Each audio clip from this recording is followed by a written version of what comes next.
Lors de cette 5e séance, vous allez travailler sur les niveaux de langue.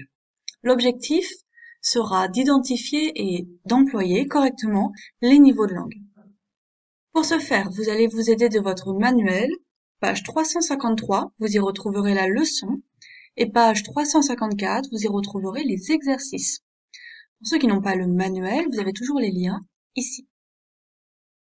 Donc, me voici dans le manuel, page 353. Ce que vous devez faire, c'est d'abord étudier la leçon. On va quand même l'expliquer ensemble. Donc, on vous dit, pour communiquer efficacement, il est important d'employer un niveau de langue adapté à la situation. On emploie le niveau de langue courant, le premier niveau de langue. Le niveau de langue soutenu, second niveau de langue qui existe, et le troisième, le niveau de langue familier. Ici, vous voyez que c'est assez clair. Après, vous avez toutes les caractéristiques du niveau de langue courant qui sont expliquées en dessous. Même chose pour le registre de langue soutenu et pour le registre de langue familier. Donc, pour le niveau de langue courant, on vous dit qu'on utilise ce niveau de langue à l'écrit comme à l'oral. On va l'utiliser dans des situations de la vie quotidienne, c'est-à-dire la vie de tous les jours. Pour le niveau de langue soutenu, c'est le niveau de langue qu'on va vraiment privilégier pour l'écrit. Mais bien sûr, il n'est pas interdit de l'utiliser également pour l'oral. Donc on va utiliser le niveau de langue soutenu à l'écrit dans un texte littéraire. C'est-à-dire que même vous, quand vous êtes en expression écrite, vous devez essayer, autant que possible, d'utiliser le niveau de langue soutenu. Vous allez trouver le niveau de langue soutenu dans un texte littéraire, dans un contexte officiel ou professionnel, et également pour montrer son respect. Pour le niveau de langue familier, attention, c'est un niveau de langue qu'on va utiliser uniquement à l'oral. Vous voyez que c'est le seul des 3 niveaux de langue qu'on peut utiliser uniquement à l'oral et avec des personnes très proches. Alors, on va maintenant analyser le vocabulaire qu'on va utiliser dans les 3 registres de langue. Vous voyez que le manuel, en gros, on pourrait le diviser comme ça. Donc là, toute cette partie-là, elle est sur le vocabulaire. Pour le niveau de langue courant, le vocabulaire sera un vocabulaire actuel et précis, tandis que pour le niveau de langue soutenue, on va utiliser un vocabulaire recherché, ancien ou rare. Pour le registre de langue familier, on va utiliser un vocabulaire beaucoup plus relâché, voire de l'argot. Alors, pour l'argot. L'argot, c'est une manière particulière de s'exprimer, caractéristique d'un groupe. Ça peut être un groupe d'âge, par exemple les jeunes, ou un groupe social. Ainsi, le verlan est un exemple d'argot, c'est un type d'argot. Donc le verlan, par exemple chelou pour dire louche, ouf pour dire fou. Donc tout ça, c'est de l'argot, ce qui veut dire que c'est du vocabulaire familier, donc on va le garder à l'oral avec des personnes très proches. On va maintenant s'intéresser à la prononciation. Donc en gros, dans votre tableau, on va s'intéresser à cette partie-là. On vous dit que pour le niveau de langue courant, la prononciation est correcte. C'est également le cas pour le niveau de langue soutenue. Ça veut dire qu'il n'y a pas de déformation des mots. Ce qui n'est pas forcément le cas pour le niveau de langue familier. Vous avez une prononciation déformée, des syllabes disparaissent. Par exemple, on peut dire, au niveau de langue familier, je veux, et non pas je veux.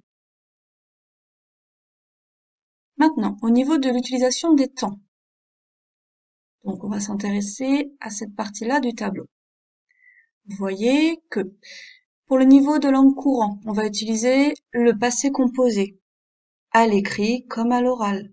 Donc, par exemple, il a chanté. Pour le niveau de langue soutenue, on va utiliser le passé simple, il chanta. Je vous rappelle que dans vos rédactions, je vous déconseille d'utiliser le passé composé à l'écrit. Remplacez-le par le passé simple. Pour le registre de langue familier, on l'utilisera pour évoquer des actions passées, le passé composé. Il a chanté.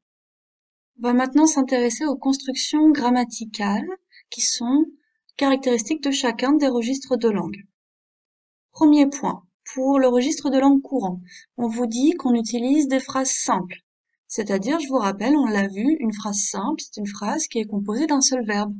Et parfois, des phrases complexes, c'est-à-dire une phrase constituée d'au moins 2 verbes conjugués.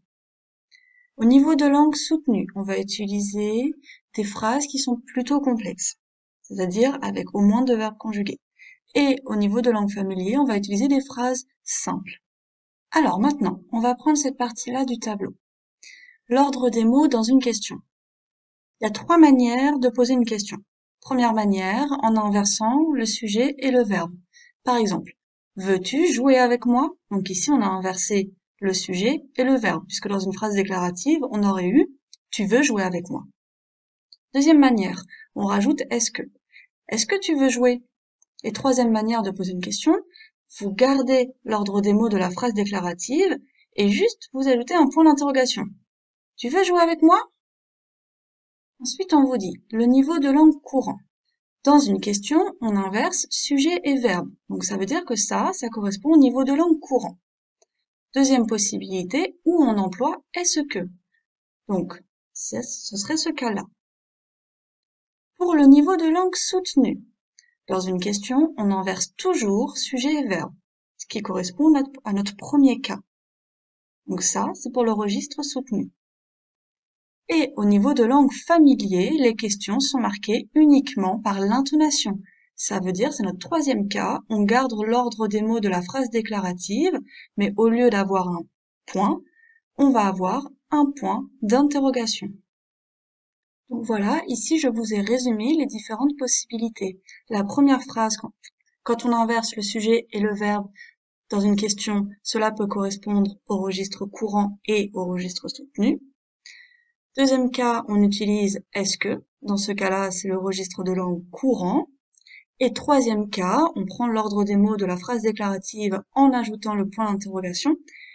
Et ce type de question correspond au niveau de langue familier. Alors maintenant, pour la négation. En gros, il y a 2 manières de formuler la négation. Soit vous utilisez les 2 particules, ne et pas, soit vous utilisez que une seule de ces 2 particules qui serait pas. Dans une phrase négative, si vous utilisez ne et pas, dans ce cas, votre phrase, elle appartient au niveau de langue courant ou au niveau de langue soutenue. Donc, je ne veux pas jouer, ça correspond au niveau de langue courant et soutenu. Au niveau de langue familier, on dira juste « je veux pas jouer ». Ce qui veut dire qu'ici, il manque la particule « ne ».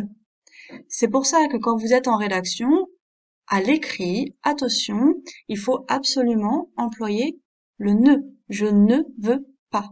Sinon, votre rédaction est rédigée au registre de langue familier, si vous êtes dans ce cas-là. Attention. Nous venons de lire l'encadré retenir, page 353. Maintenant, on va regarder les exercices qu'il faut faire. Donc, on devra faire le 1, 3, 4, 7a et 8. Donc, retour dans le manuel. Alors, l'exercice 1, comme d'habitude, dans le manuel, vous pouvez cliquer dessus pour l'agrandir. On vous dit, en vous aidant d'un dictionnaire, classez chaque mot de ces listes en fonction de son niveau de langue. Donc, on a vu, il y a 3 niveaux de langue, familier, courant ou soutenu. Attention, tous les niveaux de langue ne sont pas systématiquement, donc forcément représentés. Ce que je vous conseille de faire, c'est de faire un tableau à 3 entrées, familier, courant, soutenu, et après vous y classez les différents mots. Alors maintenant, pour l'exercice 3. Complétez chaque liste par un synonyme du niveau de langue non représenté. Utilisez-le dans une phrase d'un niveau de langue adapté. Donc par exemple, bêcheur et prétentieux. À vous de voir à quel niveau de langue appartient chacun de ces 2 mots. Donc je sais pas, par exemple, bêcheur, registre familier, prétentieux, registre soutenu. Donc ici, il vous faudra trouver un synonyme au registre courant. Une fois que vous avez fait ça, vous devez utiliser le mot que vous avez placé dans une phrase. Pour l'exercice 4. Réécriture. Réécrivez ces phrases qui sont en langage très familier. Vous devez les réécrire en langage courant, première écriture, pour chaque phrase, et ensuite en langage soutenu. Donc par exemple, quand Aurélien ziota Bérénice, il la trouva franchement pas top. Donc ça, c'est du langage très familier. Vous devez réécrire cette phrase en langage courant et ensuite en langage soutenu. Alors, pour l'exercice 7. Quel niveau de langue est utilisé dans le discours direct ci-dessous? Justifiez votre réponse. Pour l'exercice 7, vous faites uniquement le A. Donc, vous regardez les passages de discours et vous devez trouver quel est le niveau de langue. Et ensuite, vous justifiez votre réponse en vous aidant des éléments de la leçon. Enfin, le dernier exercice, c'est le 8.